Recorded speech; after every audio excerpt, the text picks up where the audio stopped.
At exactly 9:05 on the morning of August 14, 1943, the humidity in the Solomon Islands was thick enough to suffocate a man. In the belly of the USS Keeling, a small Everts-class destroyer escort, the heat was even worse. Down in the engine room, Chief Machinist's mate Arthur Penhaligon, a 38-year-old veteran with grease permanently etched into the lines of his palms, watched the pressure gauges with the intensity of a hawk. The air around him was a shimmering wall of caloric weight, hovering at a brutal 114 degrees. To anyone else, the engine room was a chaotic symphony of crashing metal and screaming pipes. But to Artie Penhaligon, it was a conversation. And right now, the ship was screaming in pain. The Keeling was never meant to be a hero. She was a tin can, a small, experimental escort vessel designed to hunt submarines, not to trade blows with the giants of the Imperial Japanese Navy. But fate is a cruel navigator. A freak tropical squall, a wall of grey water and blinding wind, had separated the Keeling from her task force 3 hours earlier. Now, as the mist began to burn off, the situation revealed itself to be a nightmare. On the shore of a nameless, jagged atoll, less than 2 miles away, 900 Marines of the 1st Battalion were pinned down. They were trapped between a series of reinforced Japanese coastal batteries and the encroaching jungle. But the real threat was on the horizon. A Japanese Takao-class heavy cruiser was steaming toward the beach. Its 10 8-inch guns capable of turning the entire battalion into a memory in a single broadside. The Keeling was the only thing standing in the way, but she was broken. 2 days prior, a near miss from a coastal shell had sent a shockwave through the hull that cracked the main steam line. It was a hairline fracture, but in the world of high-pressure steam, there is no such thing as a small leak. The ship was incapable of reaching more than 5 knots. To the men on the bridge, the Keeling was a floating coffin. At 5 knots, she couldn't maneuver, she couldn't flee, and she certainly couldn't protect anyone. She was a stationary target for a cruiser that could outrange, outgun, and outrun her 10 times over. Artie Penhaligon wiped a mixture of sweat and oil from his forehead. He looked at his 2 junior machinists, boys who looked like they hadn't started shaving when the war began. They were staring at the main steam valve, watching the white wisps of superheated vapor escaping from the cracked line. That steam was at 600 pounds per square inch. If that crack expanded, it wouldn't just stop the ship, it would turn the engine room into a pressure cooker, flaying the skin off everyone inside in seconds. The official Navy Bureau of Ships manual was very clear about this scenario. Shut down the boilers, vent the pressure, and wait for a tow. But Artie knew that if they followed the manual, 900 Marines on that beach would be dead by noon. If you want to see how one man's refusal to follow the rules changed the course of an entire engagement, make sure to hit that like button. Every interaction helps us keep these stories of forgotten bravery alive. On the bridge, Captain Miller was gripped by a cold, paralyzing clarity. He looked through his binoculars at the Japanese cruiser, a dark, predatory shape cutting through the turquoise water. He knew the math. The cruiser's guns could fire at a range of nearly 15 miles. The Keeling's 3-inch guns were little more than pea-shooters by comparison. He had already sent the signal for help, but the main fleet was hours away. He felt the sluggish vibration of the engines beneath his feet, the pathetic 5-knot crawl that felt like a death sentence. He picked up the intercom to the engine room. His voice was steady, but it carried the weight of a man who was preparing his crew for the end. He ordered Penhaligon to maintain what little speed they had, and to prepare to abandon ship if the cruiser found their range. Down below, Penhaligon didn't acknowledge the order with the usual "Aye, aye, sir." He just stared at the cracked pipe. He knew something the captain didn't. He knew that the Keeling, despite her small size and her damage, had a heart that could be pushed. Artie was a man who had spent 20 years in the guts of various ships. He didn't see the manual as a law. He saw it as a set of suggestions written by people who liked their coffee hot and their desks dry. He reached into his toolkit and pulled out a heavy pipe wrench. But his eyes were fixed on the secondary fuel injectors, the ones meant for emergency bursts of speed that the ship was never supposed to use for more than 30 seconds. The plan forming in Artie's mind was nothing short of mechanical heresy. He wanted to perform a live bypass. This involved manually forcing the safety relief valves to stay shut, while simultaneously injecting a volatile cocktail of standard diesel and high-octane aviation fuel directly into the overheating boilers. In theory, it would create a massive surge of pressure. In reality, according to every engineer at the Navy Yard, it would cause a catastrophic boiler dryback. The ship wouldn't just stop, it would likely explode with enough force to snap the Keeling's keel in two.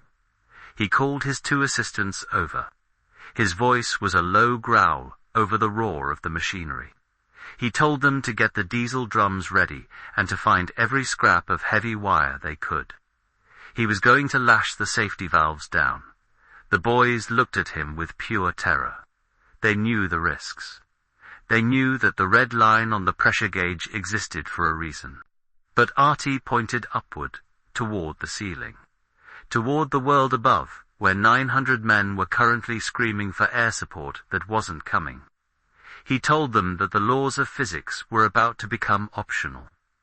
As the first Japanese shells began to fountain in the water around the Keeling, the ship rocked violently. The near misses sent vibrations through the hull that made the cracked steam line moan. The sound was like a high-pitched whistle, a herald of the disaster to come. On the bridge, Captain Miller was shouting orders, trying to zigzag at 5 knots a futile gesture that only served to show how desperate they were. The Japanese cruiser didn't even seem to be trying. It was closing the distance with arrogant ease, its turrets slowly rotating to bring all its barrels to bear on the tiny, limping escort. Artie didn't wait for permission. He knew that if he asked, the captain would have him arrested to save the ship. But Artie wasn't trying to save the ship. He was trying to save the battalion. He grabbed a heavy iron bar and wedged it against the primary relief lever. He began to wrap the wire around it, his muscles straining against the heat and the tension. The steam escaping from the crack was becoming a roar now, a jet of invisible, lethal heat that turned the air white. One of the junior machinists screamed as a stray puff of steam caught his arm, instantly blistering the skin. Artie didn't look back. He just kept tightening the wire. He then moved to the fuel manifold. The Keeling carried a small amount of high-octane aviation fuel for the scout planes of the larger ships she usually escorted. Artie had already rigged a series of rubber hoses from the storage tanks directly into the boiler intake. It was a messy, dangerous web of makeshift plumbing. He looked at the pressure gauge. It was already in the red. The needle was vibrating so hard it looked like it might snap off. This was the moment of no return. Artie reached for the manual override on the fuel pump. He could hear the muffled thuds of the Japanese 8-inch shells hitting the water outside. Each blast was closer than the last. The hull groaned, the rivets straining as the Keeling took the brunt of the shockwaves. The ship was dying, but Artie was about to give her one last, violent burst of life. He looked at the locked door of the engine room. He had barred it from the inside. He didn't want the bridge crew coming down to stop him. He didn't want anyone to interfere with the 60 seconds of madness he was about to unleash. With a grimace, he threw the lever, injecting the first liter of aviation fuel into the heart of the furnace. The engine room didn't just get louder. It changed its entire frequency. The low hum became a high-pitched metallic scream that vibrated in the very marrow of Artie's bones. The ghost pressure was beginning to build. The clock on the bulkhead, its glass cracked from a previous depth charge engagement, Read exactly 9:10 in the morning. Inside the boiler room of the USS Keeling, the air had ceased to be a gas and had become a solid, shimmering weight. When the first gallon of high-octane aviation fuel hit the primary burners, the sound didn't just increase in volume. It changed its physical properties.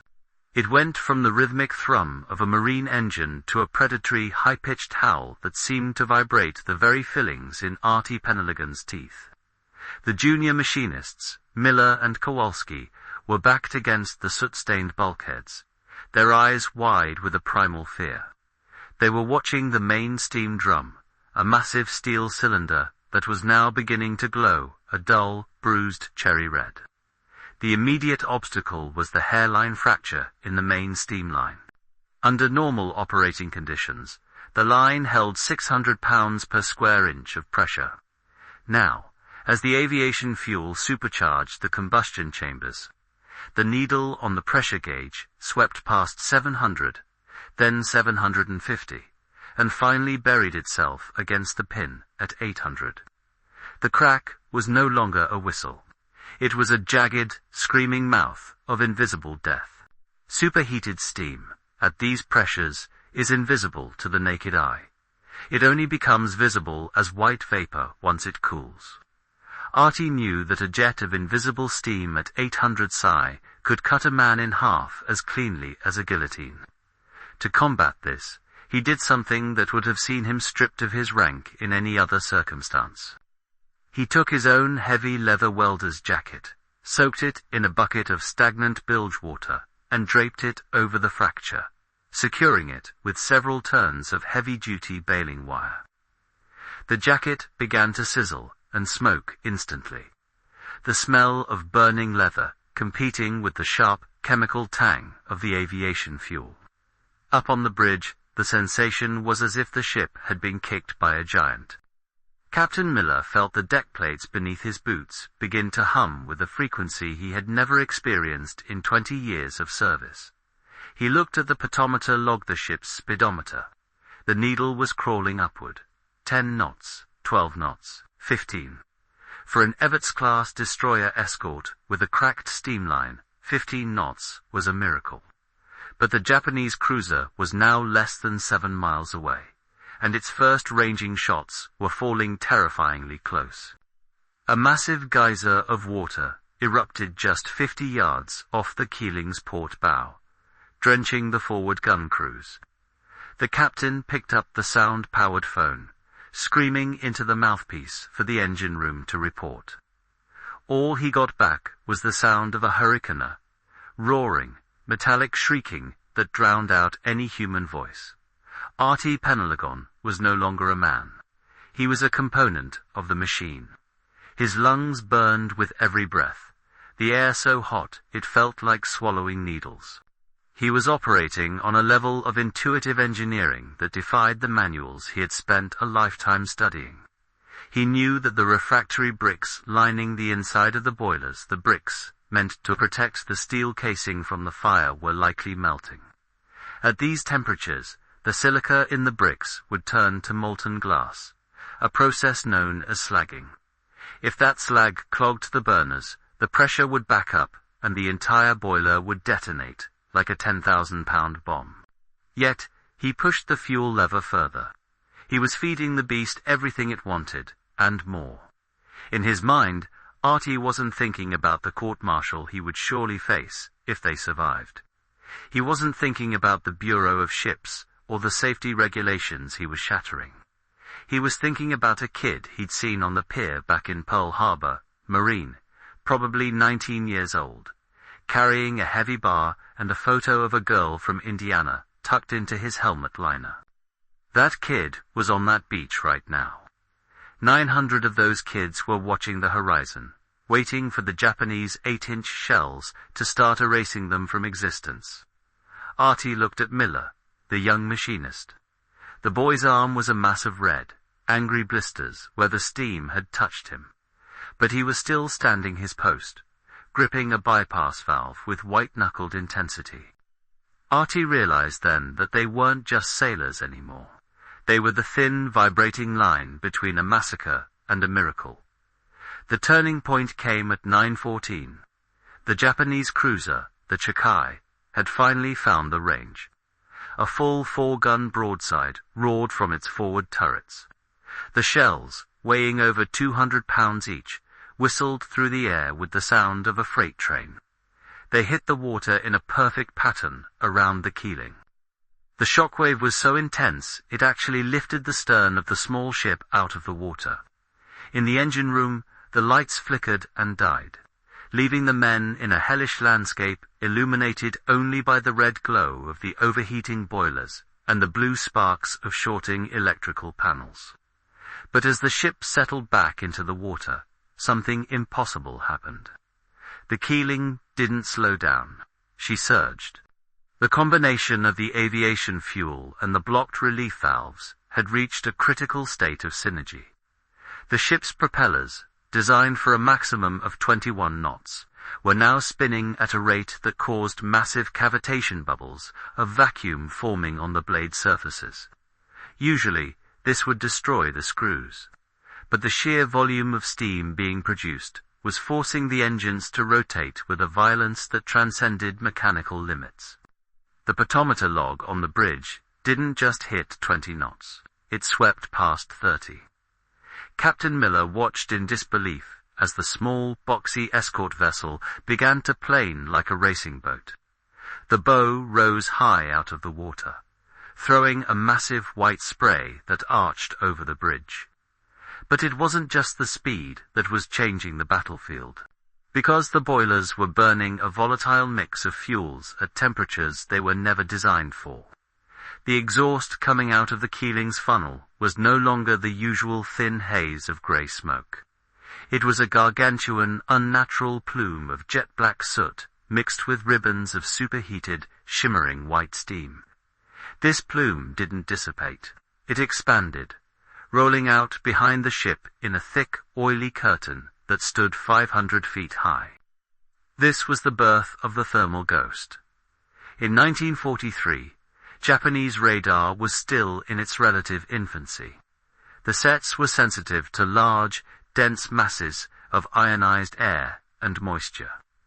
The Keeling was now emitting such an intense, concentrated cloud of heat and particulate, matter that to the Japanese radar operators, the ship had suddenly vanished, replaced by a massive flickering blob that seemed to occupy half a square mile of ocean. The cruiser's fire control officers, who had been seconds away from a killing blow, were suddenly blinded. Their optical rangefinders were obscured by the oily black smoke, and their radar screens were a chaotic mess of ghost echoes. Down in the dark, Arthur Penhaligon felt the ship vibrating with a new, terrifying rhythm. The hull plates were beginning to groan, the rivets literally popping out of the steel and ricocheting around the engine room like bullets. He knew the ship was tearing herself apart. The thermal expansion was warping the very frame of the vessel. He looked at the thermometer on the secondary cooling line. It was melting. The mercury had expanded so far it had shattered the glass. They were operating in a vacuum of data, guided only by the sound of the metal and the smell of the fire. If you're gripped by this moment of mechanical defiance against the odds, don't forget to hit the like button and subscribe. We tell the stories that history books often leave in the margins, and your support ensures these heroes aren't forgotten. The Keeling was now doing 38 knots a speed that should have been physically impossible for her. Hull shape and displacement. She was a 300-foot dagger of steel, trailing a mile-long shroud of mechanical chaos. On the beach, the Marines looked up from their foxholes. They saw the tiny destroyer Escort, a ship they had written off as a sitting duck, suddenly transform into a screaming demon of smoke and speed. It was charging directly toward the Japanese cruiser, a David sprinting toward a Goliath, shrouded in a cloud of its own making. Arthur Penhaligon, trapped in his self-imposed prison of heat and steel, gripped the fuel lever. He could feel the heat through his thick boots. He could feel the boilers vibrating on the verge of a total crystalline failure. But he didn't pull back. He pushed the lever to the physical stop, committing the Keeling, her crew, and himself to the 60 seconds of absolute madness that would either save the battalion or bury them all in the depths of the Iron Bettham Sound. By 9:16 that morning, the USS Keeling had ceased to be a ship and had become a thermodynamic anomaly. Down in the engineering spaces, the environment had regressed into something prehistoric, place of fire, crushing pressure, and the raw screeching protest of metal pushed beyond its molecular breaking point. Arthur Penhaligon stood in the center of it all, his boots literally beginning to melt against the deck plates. The ghost pressure he had invoked was no longer a theoretical concept. It was a physical monster. The steam pressure had surged to 840 pounds per square inch, nearly 40% above the boiler's absolute maximum safety rating. The safety valves, lashed down with heavy-duty wire and iron bars, were vibrating with a sound like 1,000 angry hornets, desperate to vent the energy that was currently threatening to vaporize everyone within a 50-foot radius. The new obstacle wasn't just the pressure. It was the physical deformation of the ship itself. Steel, when subjected to extreme heat and vibration, begins to behave like a liquid. The main propeller shafts, spinning at an RPM they were never balanced for, were beginning to whip. This created a harmonic vibration that began to tear the Keeling apart from the inside out. Rivets, the heavy steel bolts holding the hull plates together, began to fail. They didn't just fall out. Under the immense structural stress, they were being spat out of their holes like bullets. One rivet hissed past Kowalski's head, denting a locker with a loud metallic thwack. The ship was literally unzipping. Water began to spray through the gaps in the hull, but it didn't flood the compartment. The air was so hot that the incoming seawater turned instantly into steam, adding to the suffocating white fog that now filled the engine room. If you want to see how this mechanical madness looked from the perspective of the men on the beach, make sure you hit that like button. Your engagement ensures these chronicles of survival continue to reach those who value true history. Penhaligon looked at his hands. They were shaking, not from fear, but from the sheer kinetic energy vibrating through the floor. He felt a strange, detached sense of clarity. Every mechanic has a moment where the machine speaks to them, but this was different. The Keeling was screaming that she was dying, but she was also giving him everything she had. Artie thought of the blueprints he had memorized 20 years ago in a cold classroom in Annapolis. Those drawings were based on logic, on safety factors of 4-to-1, on the predictable behavior of carbon steel. None of those rules applied here. He was rewriting the laws of naval architecture in real time, using high-octane aviation fuel as his ink and a dying destroyer escort as his pen. He realized, with a grim internal monologue, that he wasn't just a machinist anymore. He was a pilot of a controlled explosion.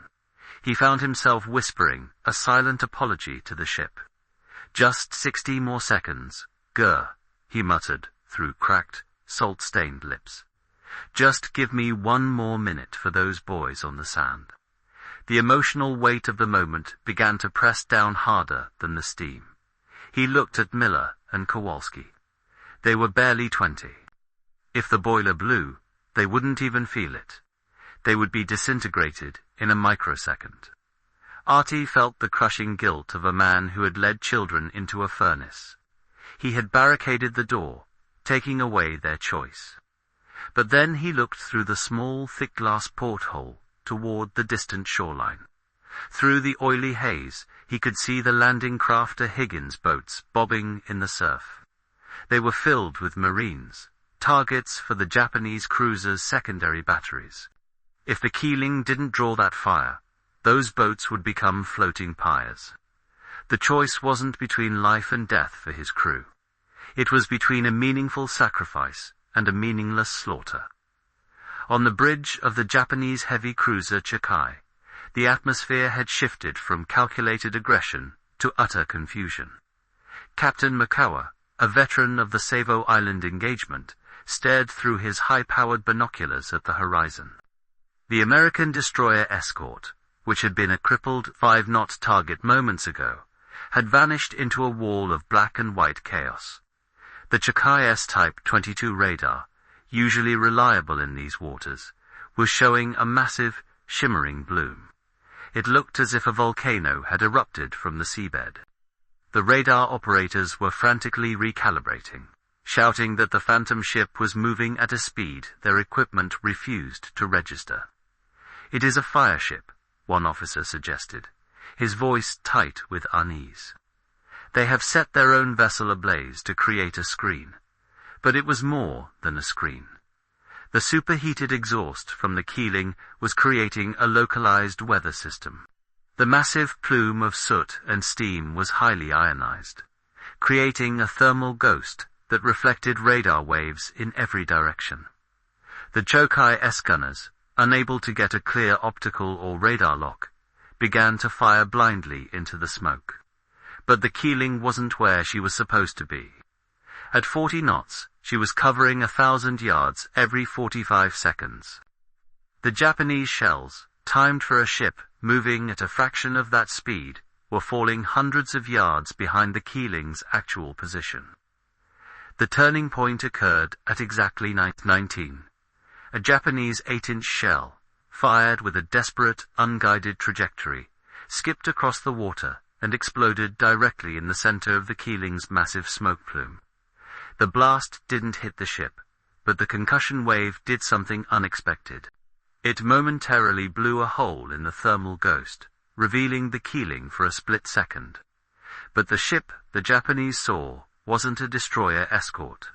Because of the way the light refracted through the superheated air and the angle of the Keeling's bow-high plane, the American vessel appeared to be twice its actual size.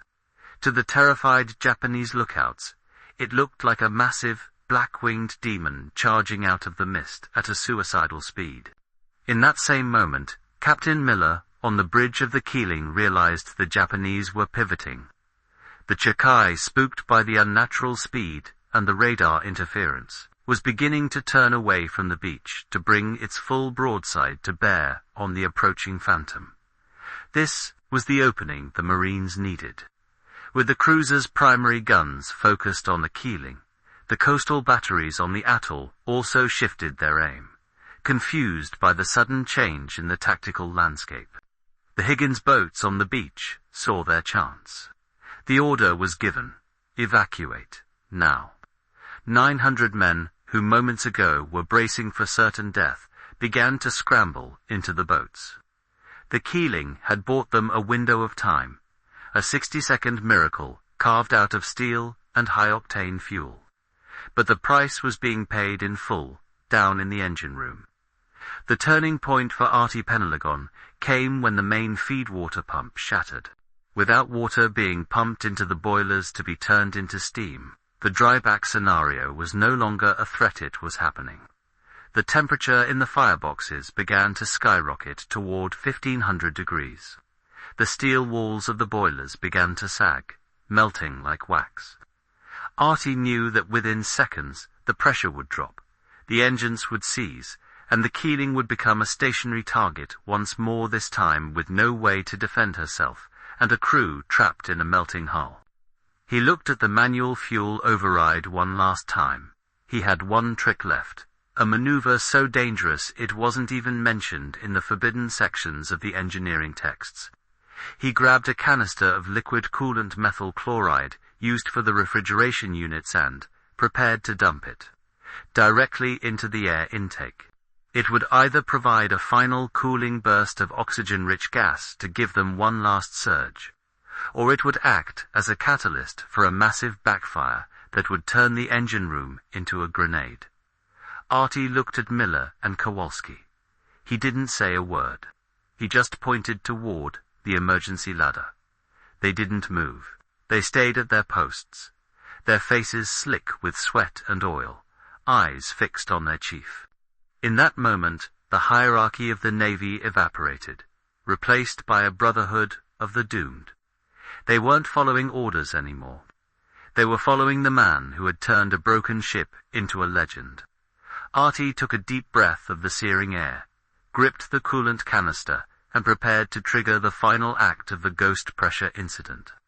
The Keeling surged one last time, her bow slicing through the waves like a razor, as she prepared to cross the path of the Japanese giant. At exactly 90:20 on that frantic morning, Arthur Penhaligon tipped the canister of methyl chloride into the primary air intake of the USS Keeling's struggling boilers. The reaction was instantaneous and terrifying. The refrigerant, hitting the superheated, oxygen-starved atmosphere of the furnace, didn't just evaporate. It acted as a chemical bellows. The combustion intensified into a blinding blue-white roar that could be heard even through the thick, armored bulkheads of the engine room.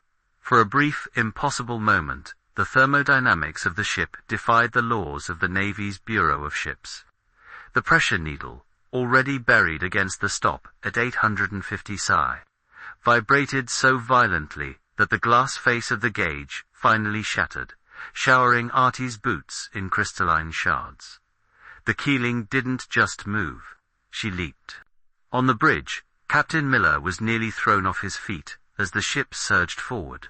The pedometer log, designed to measure speed up to 30 knots, hit its physical limit and snapped.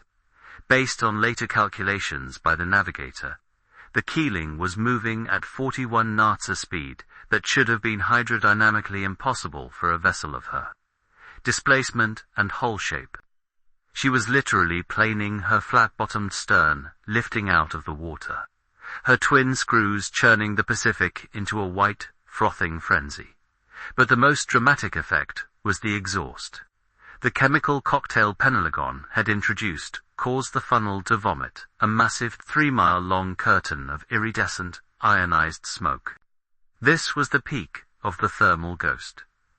To the Japanese radar operators on the ChÅkai, the tiny destroyer escort had suddenly transformed into a fleet of phantom signatures. Their shells, aimed at the dense center of this electronic fog, fell harmlessly into the empty sea, as the real Keeling, a lean grey shadow, cut across the cruiser's bow at a suicidal distance of less than 3,000 yards. This maneuver, known in naval history as the Penhaligon Sprint, drew the entire weight of the Japanese cruiser's frustration. The ChÅkai turned its massive 8-inch turrets away from the beach, focusing every ounce of its firepower on the screaming demon that was currently outrunning its own torpedoes. This was the 60-second window that saved the 1st Battalion. While the cruiser was blinded by the thermal ghost and preoccupied with the impossible speed of the Keeling, the 900 Marines on the beach completed their evacuation. The Higgins boats, loaded to the gunwales, slipped away into the morning mist, protected by the very chaos Artie Penhaligon had manufactured in the dark. But the price of the miracle was being paid in the Keeling's guts. At 91 the mechanical limit was reached. The main propeller shaft, spinning at an RPM it was never balanced to handle, suffered a catastrophic crystalline failure. It didn't just break, it shattered. The vibration was so intense that it sheared the mounting bolts of the secondary turbine, sending a ton of spinning steel crashing through the lower deck plates. In the engine room, the silence that followed was more deafening than the roar. The boilers, their water levels gone and their fuel exhausted, began to cool with a series of agonizing metallic groans. The Keeling drifted to a dead stop in the water, a scorched, smoking wreck, less than 2 miles from a Japanese heavy cruiser. If you want to see how this act of defiance was received by the High Command, make sure to hit that like button. These stories are only preserved because of viewers like you who value the truth over the official record. The Japanese cruiser ChÅkai, however, did not move in for the kill. Its captain, convinced he was facing a new, experimental American weapon, or perhaps a trap involving a much larger task force hidden in the smoke, ordered a tactical withdrawal. He couldn't understand how a ship that small could move that fast, or why his radar was still showing ghost echoes in an empty sky. The ChÅkai vanished into the horizon, leaving the Keeling alone in the silence of the Solomon Sea. When the Keeling was finally towed back to Espiritu Santo 3 days later, the inspectors were horrified. The ship's hull was warped, the deck plates were buckled, and the engine core was a melted, slagged ruin of copper and steel. Arthur Penhaligon was not greeted as a hero. He was met at the pier by 2 shore patrol officers and a formal summons to a court-martial. The Navy's Bureau of Ships was livid. He had destroyed a multi-million-dollar vessel, ignored direct orders from the bridge, and violated every safety protocol in the manual. The trial took place in a humid, dimly lit office in Pearl Harbor. The prosecutor, a career officer who had never seen a day of combat, argued that Penhaligon's reckless disregard for regulation had endangered the ship and its crew. He demanded a dishonorable discharge and a prison sentence. Artie sat in the wooden chair, his hands still stained with the grease of the Keeling's final hour, and said nothing. He didn't defend himself. He didn't talk about the heat or the ghost pressure. That was, until a surprise witness was called.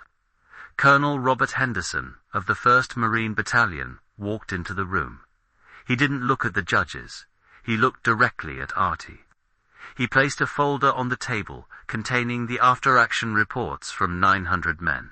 He testified that without the mechanical insanity of the Keeling, his battalion would have been erased from the map. He told the court that he didn't care about the warped hull or the melted boilers. He cared about the 900 mothers who didn't receive a telegram that week. The courtroom fell silent. The admiral presiding over the case looked at the photos of the Keeling's engine rumor, place that looked more like the surface of the sun than a naval compartment. He looked at Artie's burned arms and his steady, unapologetic gaze. The court-martial ended not with a sentence, but with a quiet, unofficial dismissal.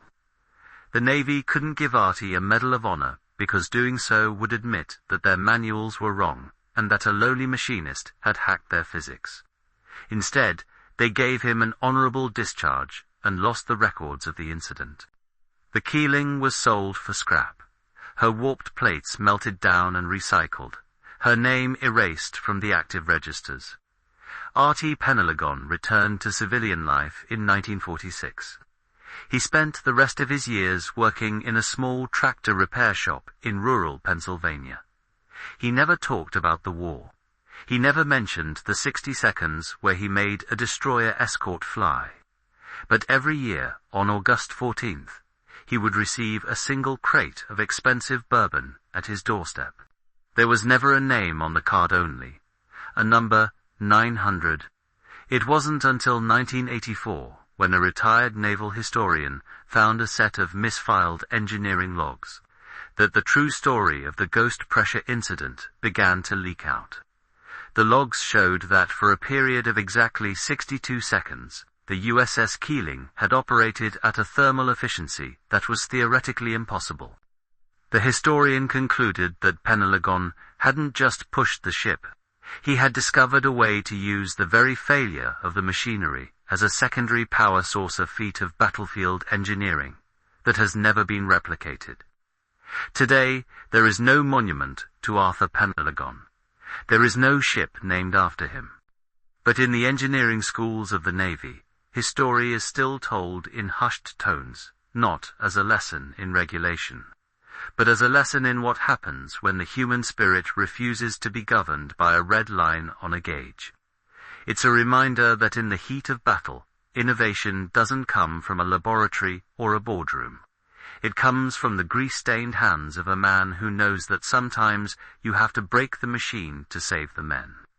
That is the true legacy of the ghost pressure.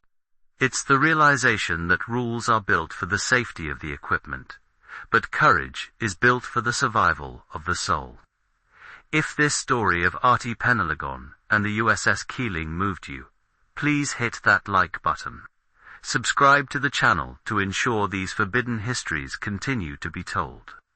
Drop a comment below and tell us where you're watching from. Every comment helps us grow this community of history lovers. You aren't just a viewer. You are the guardian of these memories. Until next time, stay curious, and remember, sometimes the only way forward is to push past the red line.